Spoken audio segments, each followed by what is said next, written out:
एक पुत्र अपनी माताजी को लेके आया। कल डॉक्टर ने मना कर दिया था उनकी माताजी को, वेंटिलेटर पर थी, बोले मशीन निकालोगे बस कहानी खत्म। तो बात करती ही है उसकी माँ। तो उसने पूछा, माँ डॉक्टर ने मना कर दिया, अब कहाँ चलें? वो बालक भी आर्मी में था। तो माँ कहती है, हम 8 साल हो गए बागेश्वर बाबा को टीवी पे देखते देखते, एक बार तुम हमें बागेश्वर धाम ले चलो, हमारी यही अंतिम इच्छा है। भगवान ने ऐसी कृपा की कि 650 किलोमीटर वो एम्बुलेंस पर वेंटिलेटर मशीन पर चल करके आई और हम उनको मिले। थोड़ा लेट मिले क्योंकि हम उसमें भजन में बैठ गए थे, कीर्तन में, हमें बाद में पता लगा।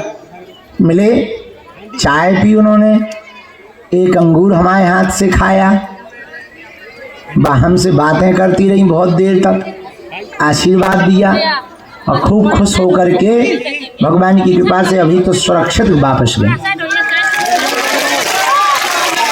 उनकी हालत खराब है पर जितने दिन की भी मेहमान है, पर आज हमको बहुत खुशी है कि किसी की अंतिम इच्छा उसके पुत्र ने इतनी ताकत लगाई और पूर्ण भई भगवान की कृपा से हमको बहुत खुशी है। किसी का सपना हो वो पूरा हो जाए। कई लोगों का सपना होता ना कि हमको ऐसा हो जाए, जैसे हमारा सपना रहता था हमको टीवी पे हमारी एक बार कथा आ जाए। छोटे थे तब जब कथा करते थे तो हम सोचते थे एक बार हमारी टीवी पे, जब हमारी पहली कथा टीवी पे आई तो हम रोज वही अपनी कथा देखते थे कि हम टीवी पे कैसे लगते हैं। खूब खुशी भाई, अब तो खूब आ गई, तो हम नहीं, हम देखा ही तो लो नहीं कि कहाँ है यार। अब तो कई बार तो हर टीवी पे आ जाते हैं हम। कुछ लोगों की ढटरी मार देते हैं, तो इस न्यूज पे गए उस न्यूज पे आ गए, उस न्यूज पे गए उस पे आ गए, तो जितने चैनल बदलो उस पे अपन मिल जाए।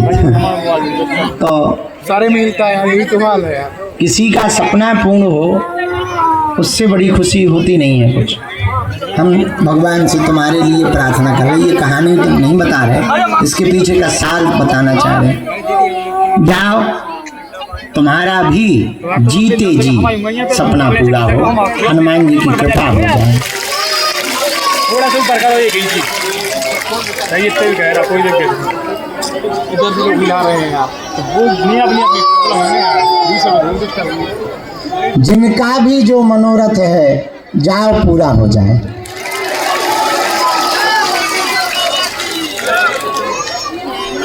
इनके घर देर है, अंधेर नहीं है। इन्होंने सबकी सुनी, जाओ तुम्हारी भी सुनेंगे। बस नियम का पालन जरूर करना। लहसुन प्याज मांस मंदरा बंद करके पेशी शुरू कर देना। महीने में एक बार, 2 महीने में शनिवार या मंगलवार की उनके चरणों को पकड़ लो। खूब परेशान हो तुम, खूब दिक्कतें फंसी हैं, भयंकर मुसीबत है, प्राण एकदम फंसे हुए हैं, घबराओ ना। हनुमान जी के जैसा कोई दूसरा देवता नहीं। हाँ थोड़ा टाइम तो लगता है, जैसे कपड़ा मैला हो गया हो तो तुरंत सर्फ एक्सेल में डालते ही थोड़ी धुल जाता है, साफ होता है।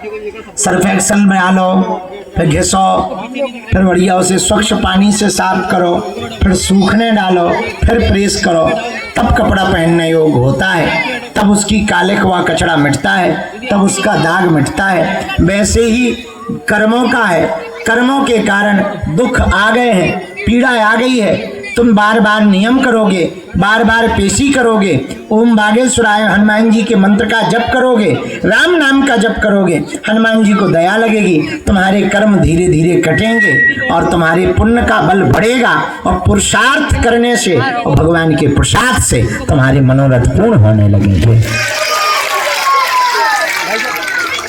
और सफलता मिलने लगेगी।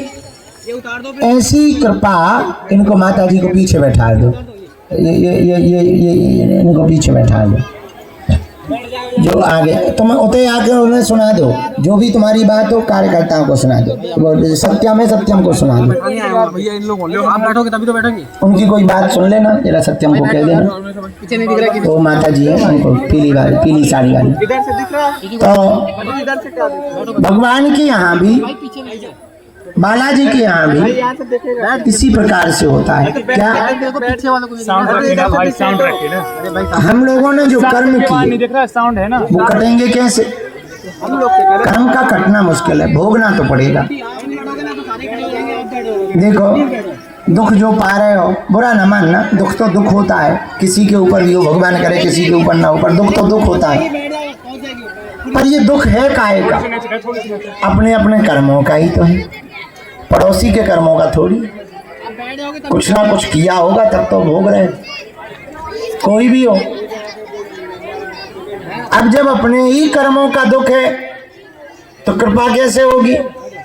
या क्या हनुमान जी की भक्ति करने से कर्म कट जाते हैं? नहीं नहीं, कर्म कटते नहीं है, दुखों का परिणाम का प्रभाव बदल जाता है। कैसे?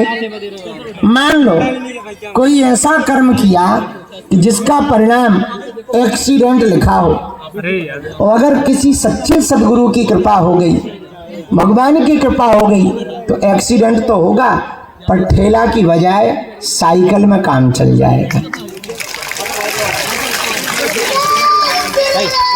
थोड़े से में निकल जाएगा।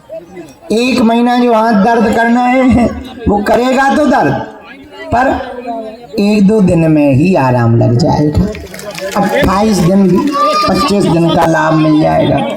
यही कृपा का मतलब है, यही कृपा से होता है। कर्म का फल तो भोगना पड़ता, पर थोड़े में निकल जाता। एक बात और, तुम सदा सदा के लिए बालाजी के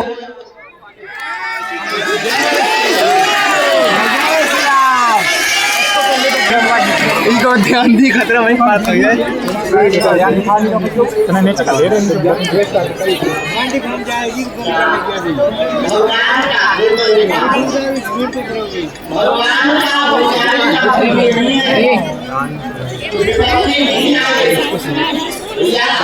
विपत्ति तो आएगी, पर विपत्ति से लड़ने की क्षमता 2 गुनी आ जाएगी। विपत्ति तो आएगी, और रामायण में भी वर्णन है कि सुनो, विपत्ति अगर आए तो भजन बढ़ जाता है। कैसे? संत कहते हैं, संतों ने भी दोहा में गाया, दुख में सुमरन सब करें, और जो सो दुख का है को सब दुख में सुमरन करते, सुख में कोई सुमरन नहीं करता।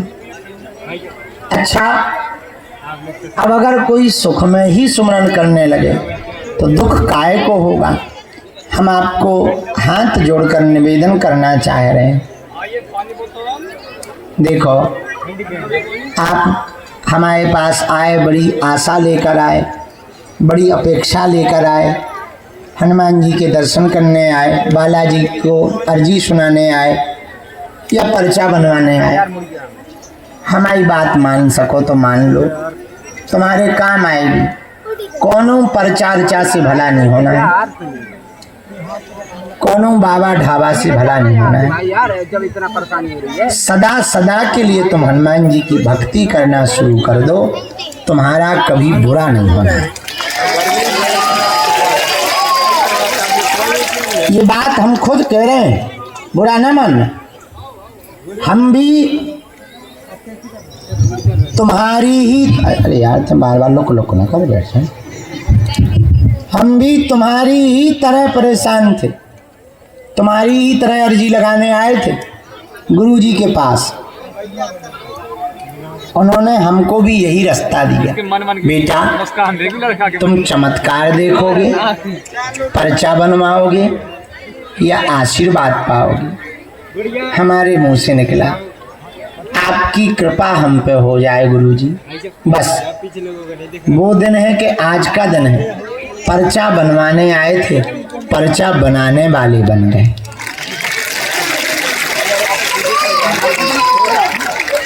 ये गुरु की कृपा की ताकत।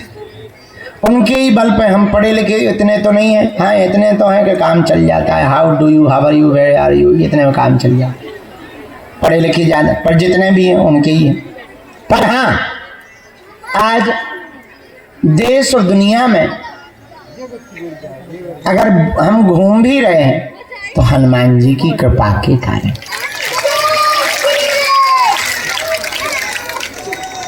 हॉस्पिटल का संकल्प पूर्ण होगा तो हनुमान जी की कृपा के कारण। हर साल कन्या विवाह हो भी रहे तो बालाजी की कृपा के कारण। और यहाँ आने वाले लोगों के काम सफल हो रहे हैं हनुमान जी के कारण हो रहे। कोई खाली हाथ नहीं जाता।